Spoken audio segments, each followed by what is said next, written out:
Well, today I'm gonna show you the way I tried to sort out my Discovery 2 headlight problem. This lamp I have already done. Water getting into the headlight seems to be a common problem. Fogs up the front, never looks good. This headlight you're looking at now is one I did yesterday. I will now run through what I did again with the opposite headlight. So let's pop the bonnet up and see what we have to do. First of all, we have to remove the fixings holding the grille in. Don't use a trim tool. Land Rover's designed this so that just one Phillips screwdriver is all that is needed to change a headlight bulb or flasher bulb or side light bulb. So by unscrewing the three fixings to the top of the grille, this can then be lifted out and removed.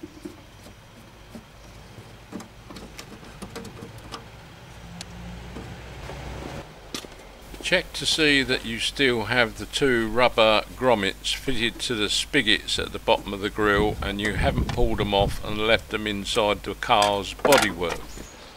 There are two odd looking screws on the top of the front balance that hold the headlight bracket in place. These were set up in the factory by Land Rovers and you shouldn't touch them. The screws you're looking for are these, right in the front, two of them.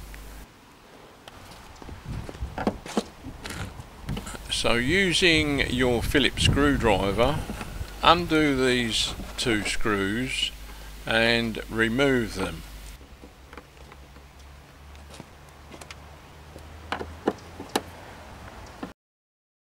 Next, there is a hidden screw tucked behind a little tiny plastic door. Open the door and this will reveal a third screw. Then you can pull the headlight forward and expose its power cable. Remove the plug by pressing down on the tab clip and pull hard. Now with the lamp on the kitchen table, we have to remove the little finisher panel on the bottom. This is held in place by a plastic pop rivet and clips. Knock out the centre of the pop rivet by pushing it right through the rivet and pull out with a pair of pliers.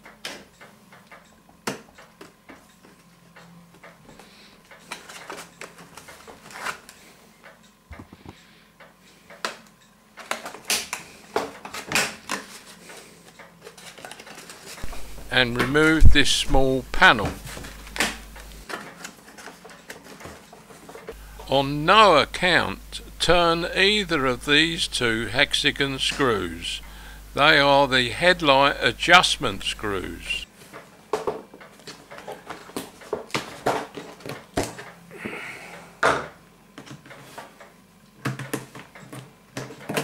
Now remove all the lamp covers. Some of these can be quite tight, like this one.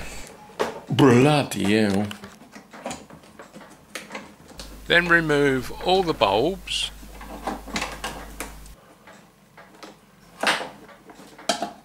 Now remove the two light bulb retaining clips. I do this as it gets in the way of the hairdryer when we try to blow through the holes. It's a good idea at this stage to clean some of the rubbish off from the little panel that is picked up over the years.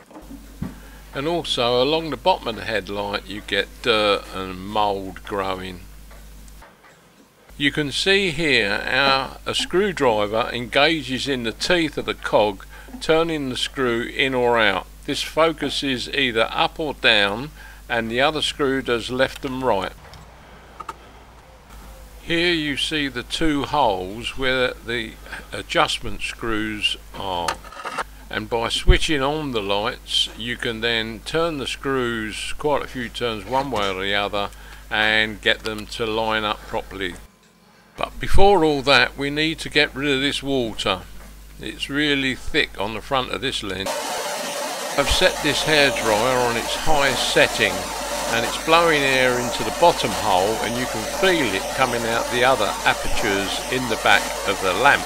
It took about 15 minutes to totally dry the lamp. Now you will notice there is a gap between the black plastic and the clear plastic all the way around the lamp. This needs to be scratched out with a sharp screwdriver or spike, removing all the dirt and old polish and rubbish. Then you can go along with some solvent. I'm using methylated spirits to degrease and clean the area of polish. This is of course the wife's toothbrush, not mine. Now refit the spring clips that hold the bulbs in position.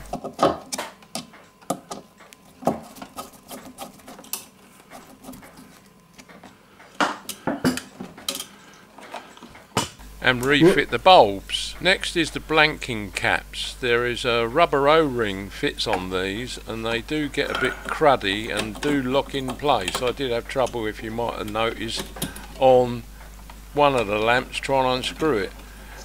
If it's looking really perished and rubbishy, you can get new ones on eBay. Just look up O-rings and you'll come across the size. But to help these be more easy to remove in the future, a little bit of Vaseline rubbed around the O-ring and then placed over the blanking cap helps really well, and will make them easier to remove in the future. This lamp cover had water in it, so check them to make sure they're all nice and dry. Wipe them out. 3 of the lamp covers have an arrow to indicate where it fits on the actual lamp housing, but on one you use the ear as the actual positioning point for the cover. Here is the corresponding mark on the body of the lamp. Another thing to check is the vents on the back. There are 3 of them, little rubber caps, and you can prise them off with a screwdriver, making sure that the slots down the side are quite clear and no debris in.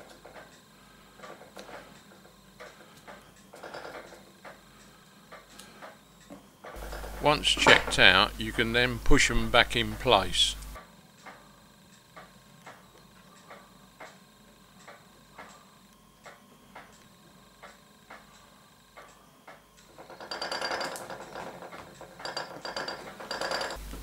Now run some masking tape around the clear plastic section of the lamp and also the black plastic section of the lamp, leaving about a 2mm gap between the edges of the tape.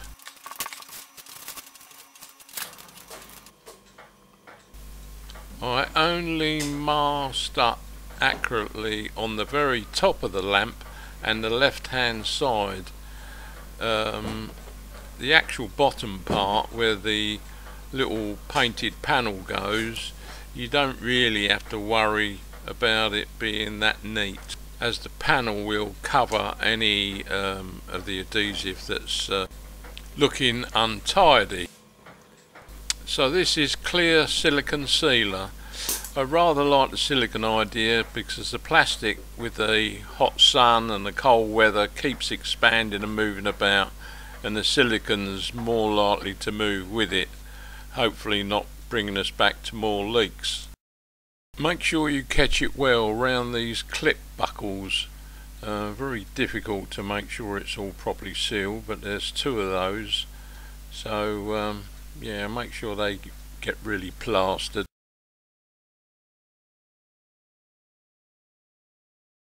Once you've been all the way round with the silicone, now it's time to wipe off the excess and press it well into the gaps. Now remove all the masking tape and leave the adhesive to set for a few hours or overnight.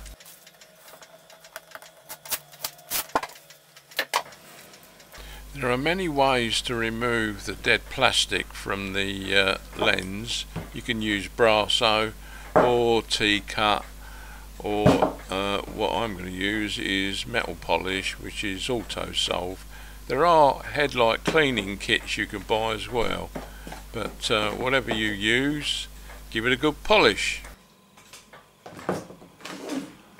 If it's really bad, you can start with 1000 wet and dry and give it a good old pasting with that, and finish off with say 2000 wet and dry, and then go to the metal polish and polish it up.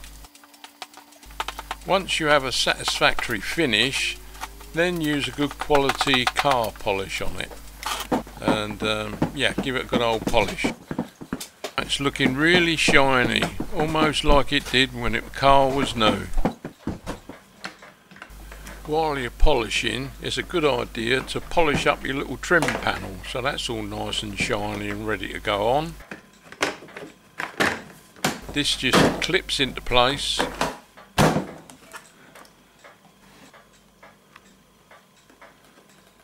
And lastly, refit the plastic pop rivet and knock in the centre locking dowel.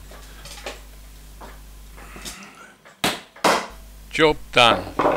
All we have to do now is fit it back into the car. Before I connect the electrical connections, I always like to spray them in a bit of WD-40. This helps to keep out the damp and also helps clean the contacts, so that when you push the two plug and the socket together, it will actually transpose some of the oil onto the pins and make for a better connection and a more damp proof connection. Under the plastic bracket fitted to the car are two slots. These have to line up with the two tongues on the headlight.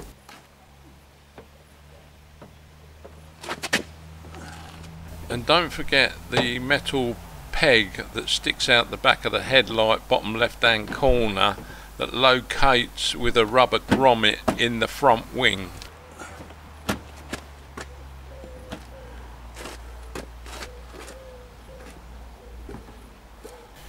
You may have found your fixing screws a bit rusty or tight to get out, so what I tend to do is, once the headlight's in position, is put a knob of grease on each of the three screws before screwing them home.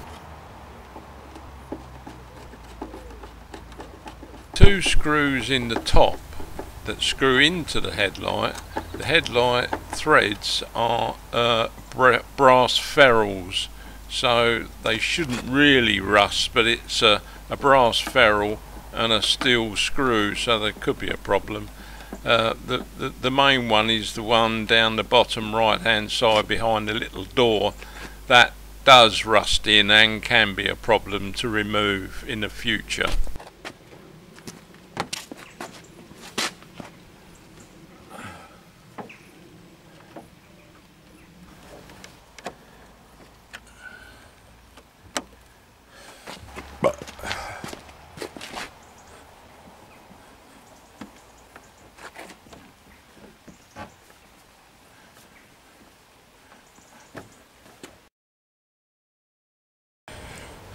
Then check all the lights are still working after all this upheaval.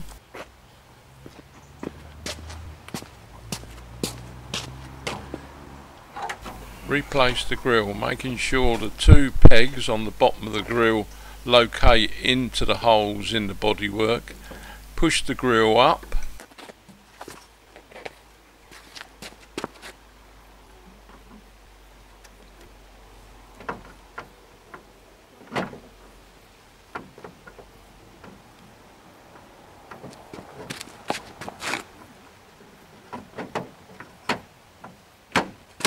And check it all fits nice and smoothly.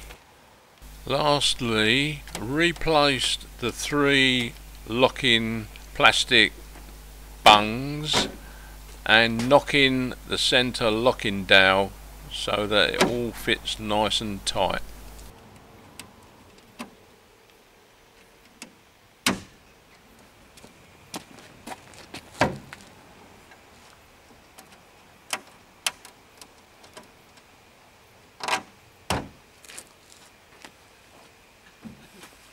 But I hope this has been helpful and given you another idea on how to seal your headlights and try and prevent the water getting in them.